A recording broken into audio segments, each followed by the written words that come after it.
The fluorescent lights of the Pentagon briefing room hummed like a swarm of angry hornets, casting stark shadows across the polished oak table. Admiral Harlan Graves, a man whose chest glittered with more ribbons than most men had birthdays, leaned forward, his eyes narrowing at the weathered figure seated across from him. The old veteran, his hair white as fresh snow, his hands scarred from decades of gripping flight sticks in hellfire skies, stared back with an unflinching calm. "Call sign?" the Admiral barked, his voice cutting through the room like a tomahawk missile. The veteran's lips curled into a faint, almost imperceptible smile. "Ghost 5, he said, his voice low, gravelly, like the rumble of a distant thunderstorm. The Admiral's face drained of color so fast it was as if someone had unplugged the blood from his veins. His pen clattered to the table, rolling off the edge and hitting the carpet with a muted thud. Every officer in the room froze. The air thickened with a silence so heavy it could crush diamonds.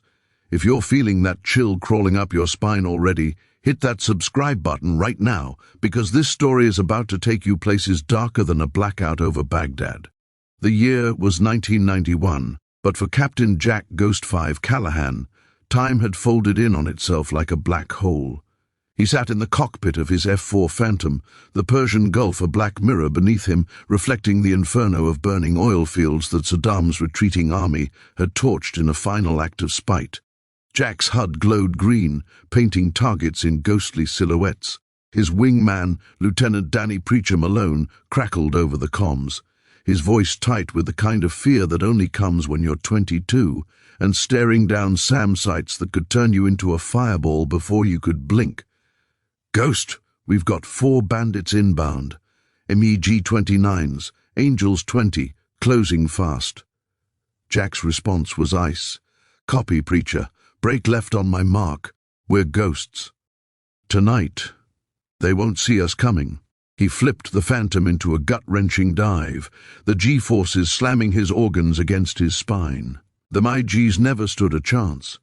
Jack's Sparrow missiles streaked through the night like avenging spirits, turning 2 enemy fighters into blooming fireballs that lit up the desert like fallen stars. But the third MiG got lucky.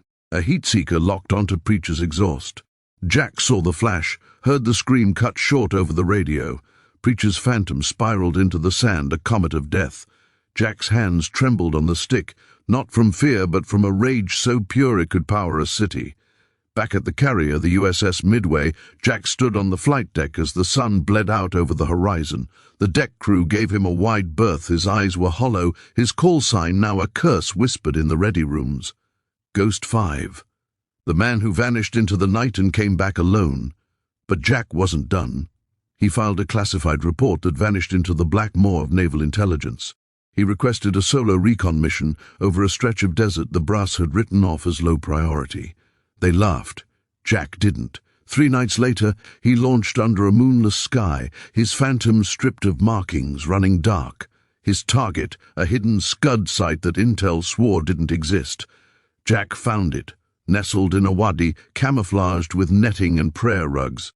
He rolled in hot, dropping cluster bombs that turned the site into a cratered moonscape. But as he pulled up, a ZSU-23-4 shredded his port wing. Alarms screamed. Hydraulics bled out. Jack punched out over enemy territory, his chute blooming like a white flower in hell. Captured. The Iraqis didn't know what they had. They saw an American pilot, beat him until his ribs cracked like kindling, dragged him to a concrete cell in a prison the world would never find. For 47 days Jack endured. They starved him, waterboarded him with diesel-contaminated water, demanded he betray his squadron. Jack gave them nothing but his call sign. Ghost 5, he'd rasp, blood dripping from his split lips. On the 47th night, a sandstorm howled across the desert like the wrath of God. Jack picked his lock with a shard of bone from a rat he'd eaten raw. He slipped past guards who couldn't see their own hands. He stole a truck, drove it until the engine seized, then walked. For 9 days he crossed the desert, drinking his own urine, eating scorpions, guided by stars that seemed to whisper Preacher's name.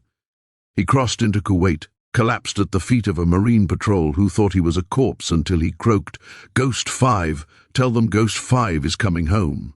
The Pentagon buried the story. Jack's mission was unsanctioned, his survival an embarrassment.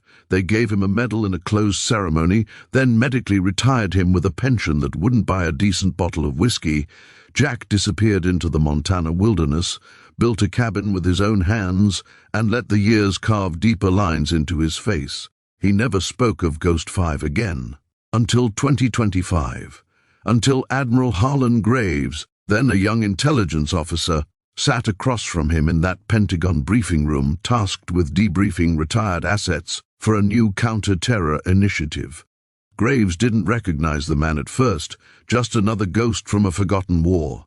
Then Jack said the words, "Ghost 5, and Graves remembered. Flashback to 1991. Lieutenant Harlan Graves, ambitious, ruthless, fresh from Annapolis with a silver tongue and a heart of polished brass.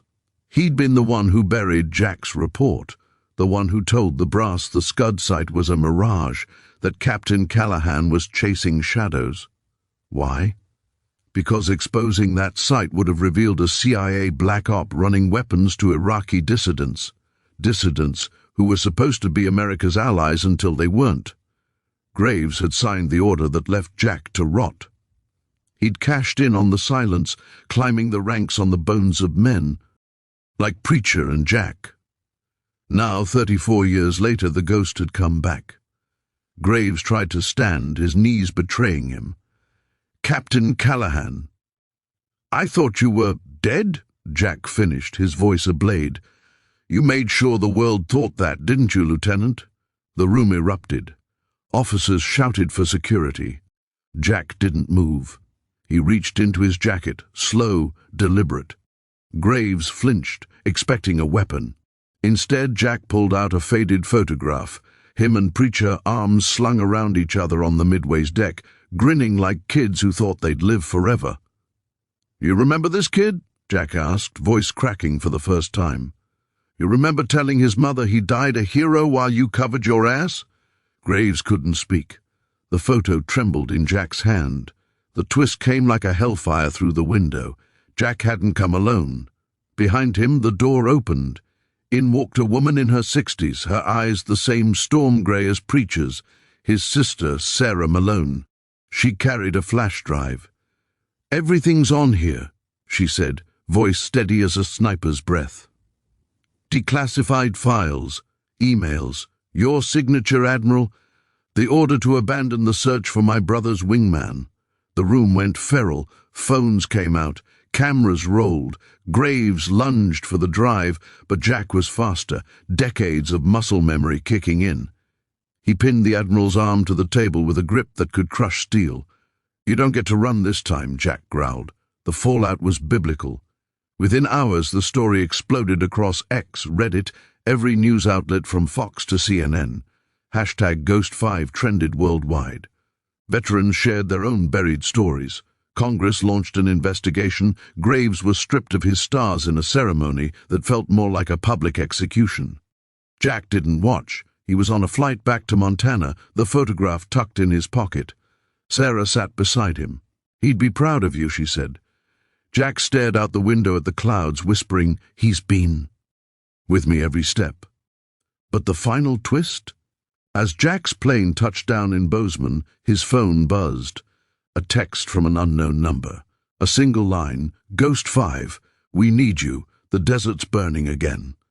Attached was a satellite image, a new Scud site, same coordinates, same wadi. Jack's hands didn't shake this time.